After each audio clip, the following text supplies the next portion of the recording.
Not. Congresswoman Marjorie Taylor Green opined that maybe Netanyahu is so feisty about regime change in Iran because he was facing regime change in Israel. It's not being reported enough that on Thursday, they held a vote in the Knesset, and it was only by 2 votes that Netanyahu won. If he had lost, they would have had another election in Israel, and the polling shows that he would lose if an election were to occur today. That vote happened last Thursday. And then Friday, Israel attacked Iran. That's why the bombs are falling. And it seems very political. Here's how you know this isn't about Iran's nuclear program. Oh my God. Start flagging her. Israel didn't kick their regime change habit with Iraq or Libya or Syria, it seems. They need another fix. But Matt, this isn't a regime change war. It's about Iran's nuclear program. I wish that were true, but it's not. Congresswoman Marjorie Taylor Green opined that maybe Netanyahu is so feisty about regime change in Iran because he was facing regime change in Israel. It's not being reported enough that on Thursday, they held a vote in the Knesset, and it was only by 2 votes that Netanyahu won. If he had lost, they would have had another election in Israel, and the polling shows that he would lose if an election were to occur today. That vote happened last Thursday. And then Friday, Israel attacked Iran. That's why the bombs are falling, and it seems very political. Here's how you know this isn't about Iran's nuclear program. We aren't taking these steps to force denuclearization where the threat is higher and the leaders are even crazier. Take North Korea. North Korea's nuclear program is a far greater threat to the United States than Iran's. It is not even close. I know, I've had the briefings. I was on the House Armed Services Committee for 8 years. Iran has neither the bomb, the delivery system, nor the re-entry vehicle that you would need for any intercontinental ballistic missile to launch and re-enter orbit. North Korea has all 3. North Korea could launch a nuclear weapon at mainland United States today. And we've probably got the ability to knock it out of the sky, but Iran can't even get their bird in the air. Iran's Death to America chant isn't really my bag, obviously, but Kim in the Hermit Kingdom points to U.S. cities like Los Angeles and San Diego and Seattle on maps, and he openly discusses wiping off major U.S. population centers from existence. Of course, we aren't looking to drop 100 bunker busters in the mountains of North Korea. President Trump took other brilliant diplomatic steps to constrain North Korea's hostilities. And the same could be done with Iran. But Matt, Iran has kicked out IAEA inspectors. There could be portions of their nuclear program that are secret. A nuclear secret in the Middle East. How about it? If the world is interested in a secret nuclear program in the Middle East, there is a country that won't allow any international inspectors. Israel. Israel has a nuclear weapon. Did you know that? I do. They allow no inspections. They are fully secretive and clandestine about it, and the Americans are fully aware. You know what? I don't even blame Israel for this. If they want to develop a nuclear weapon, if they had the blessing to do so secretly, I'm not in judgment of that. But to drag the world into a regime change war over secret nuclear weapons, when you have secret nuclear weapons, is a bit hypocritical. That's the point. First and foremost, want to give a huge shout out to everybody that continues to tap in with us, like and subscribe and join our community. If you haven't already, please make sure that you do. We look forward to engaging in some dope convo with you that can help us all elevate. So like, subscribe, and maybe even share the video if you're feeling real generous. On that note, we'll let you get back to the video. See you soon. Ew. That's the point. Netanyahu for years has been coming to the U.S. He came during Barack Obama's presidency, tried to convince America that Saddam Hussein had weapons of mass destruction. They didn't. We got in a war that went on for 20-something years, I believe. We exited in the worst way, leaving all of our weapons to the very people who are now threatening us with those weapons. See, what I realized what a lot of stuff what happens with like the whole Middle Eastern conversations is because a lot of us will have opinions on certain things, right? And it's more of a simplistic opinion. But people will always try to convince us, well, you don't know the exact details of, yeah, I don't know the exact details. I don't know the exact details. So you think because I don't know the exact details, I shouldn't have an opinion? But my money should go over there to support it? But the United States of America should be sending our planes over there? The United States of America should be getting involved? I saw somebody try to rationalize it the other day. I think it's Ted Cruz, and I think we'll go in this interview when we finish this. I heard Ted Cruz rationalizing the war by saying we have the same enemies as Israel. That's why we need to align with Israel. Well, Ted Cruz, why do you think we got the same enemies as Israel? Because we get involved in everything that Israel does. That's not you can't rationalize something. Well, we got the same enemies without identifying the foundation of why we have those same enemies. Perhaps if we didn't stick our nose in everything over there, maybe we wouldn't have the same enemies. But I know. America, we're the big bros. We got to get involved in everything. So I get it. I get it. But now, Trump, who campaigned on not getting us involved in any of these wars in the Middle East, these forever wars, I think he was calling them. Now you can tell he has a lot of pressure on him. He's got a lot of pressure on him. Trump doesn't know what to do. You could tell he's getting pressured by folk. And all these wars, and something else that I was watching watching an outlet, independent platform, what they were reporting on is saying that Iran is not Iraq. Iran is far more sophisticated. And I think based on the damage that they're already doing in Israel, I think that that's very clear by now. And let me reiterate, I want peace. I want peace. And a lot of people will sit here and say,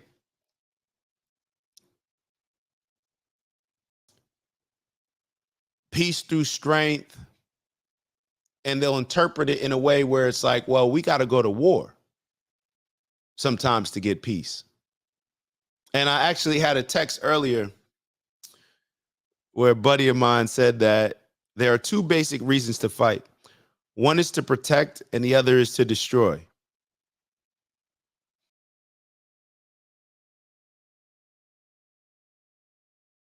It's very easy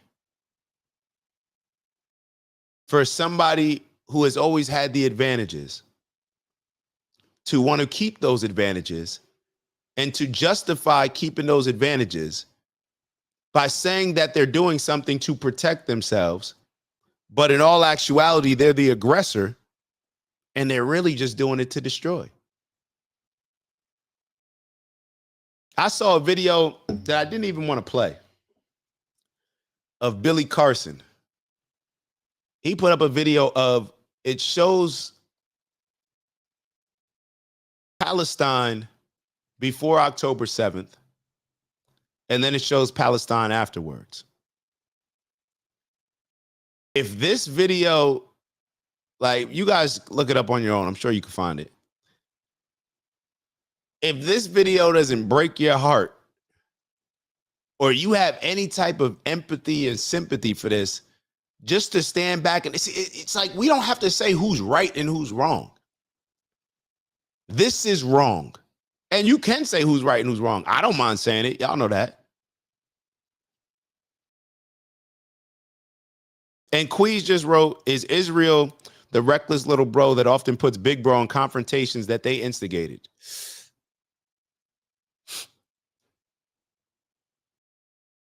That's what it seems like to me. That's what it seems like to me. And perhaps, see, I don't really blame, for a lot of this stuff, I don't blame Israel. And for a lot of this stuff, I definitely don't blame Jewish people. And I know a lot of people even Ted Cruz was trying to conflate Jewish people and Israel. Not the same thing. Israel is a state, a country. That's like me saying, oh, I'm a part of a certain religious group or ethnicity, however you're identifying Judaism as. So therefore, because I'm a part of a particular group, I'm going to justify everything that happened.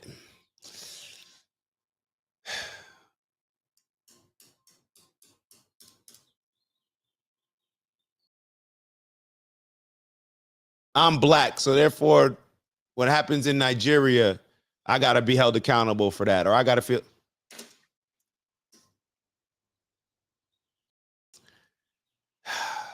We're in a rough place. But Queez, to that question, and I noticed you didn't put a question mark, so I'll take it as such. That statement, I agree with. And matter of fact, you know who else agrees with this statement? Netanyahu. Because Netanyahu, I've been hearing him over the last few days talking about trying to incite people, rile people up. Yo, this is what Netanyahu did. And Tucker Carlson calls out Ted Cruz in the interview, and Ted Cruz exposes Netanyahu. Netanyahu's been running around saying what? Oh, well, you know, this country, Iran, or these countries, they really want we're just the little brother. We're just the little brother. Like, we're just the little enemy. The United States, y'all are the big enemy. That's what he's running around saying. So if that's the case, then doesn't that show what I'm talking about when I say that Israel is getting us involved in certain things, and perhaps we have these enemies because of our support with Israel? But Ted Cruz is rationalizing us supporting Israel because we all have the same enemies. Well, why do we all have the same enemies? Netanyahu trying to gas people up. Netanyahu, they put this speech on all over television where Netanyahu is going around saying that, yeah, they tried to assassinate Trump twice, making it seem like the Butler assassination attempt and then the golf course assassination attempt, making it seem like it was Iran. Then when Tucker Carlson pressed Ted Cruz on it, Ted Cruz had to say, oh, yeah, Netanyahu misspoke. You misspoke? You're telling American people that Iran is responsible for the assassination attempts against our president, and Ted Cruz, a senator of the U.S., is saying, oh, yeah, he misspoke.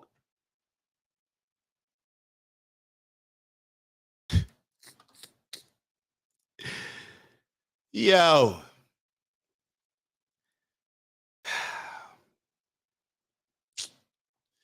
Let's keep going. Let's see what let's let Matt Gaetz finish up.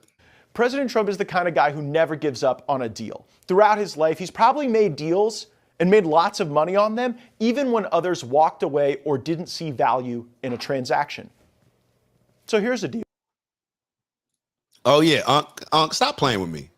Saying if I can't say it. Stop playing with me. You playing with me when you say stuff like that. If I can't. No, that is what he said. He said that they're the great Satan and Israel is the lesser Satan. That's what I just forgot the word. Stop playing with me, Unc. You know what we do here. You know what we do. We keep it real. We keep it real. We keep it real. All right, let's keep going. How about Iran and Israel both give up their secret nuclear weapon programs? If Trump got that deal, he wouldn't only get the Nobel Peace Prize, they'd probably name it the Trump Peace Prize forevermore. And it's not that crazy to think about Israel denuclearizing. Look at the model in South Africa. South Africa denuclearized right before they stopped being an apartheid state. Prominent voices in Israel and America have called for Trump to recognize Israel's sovereignty over Judea and Samaria, which some people call the West Bank.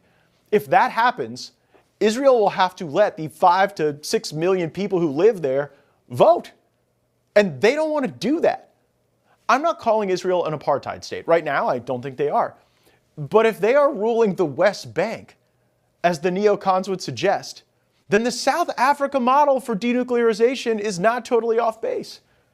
There's a certain bravado at the beginning of a Middle East regime change war There's enthusiasm, bold predictions of swift victory, and usually a total misunderstanding of what happens next. And the leading voice championing regime change wars for decades has been Fox News. We must do the right thing. Saddam is evil and a threat to the world. He must go. Look We at should him. have just taken 1441 and rammed it down Saddam's throat. It is dangerous to allow an evil dictator to remain in power. Now, if you want a chance that Saddam would never use those deadly weapons, that is your right in a free society, and I respect that right. But I don't want a chance that. Saddam Hussein is the largest army in the Middle East, all right? He has developed these weapons for no purpose. He doesn't need them defensively, all right? He doesn't need them at all. He's used them, as you know, all right? And he's invaded 2 other countries. But this isn't enough for you to have him removed. I think you're dead wrong. I don't think that there's any reason on this earth that that man should remain in power in the end. It's Dak. Just want to thank you for checking out our video and visiting the OG Network. If you enjoyed the video, please make sure that you give us a like. And if you're looking to join a community of inspired individuals striving for purposeful abundance, subscribe. And if you're feeling real generous, share the video with some friends and family. All right, I'll see y'all soon. Ew.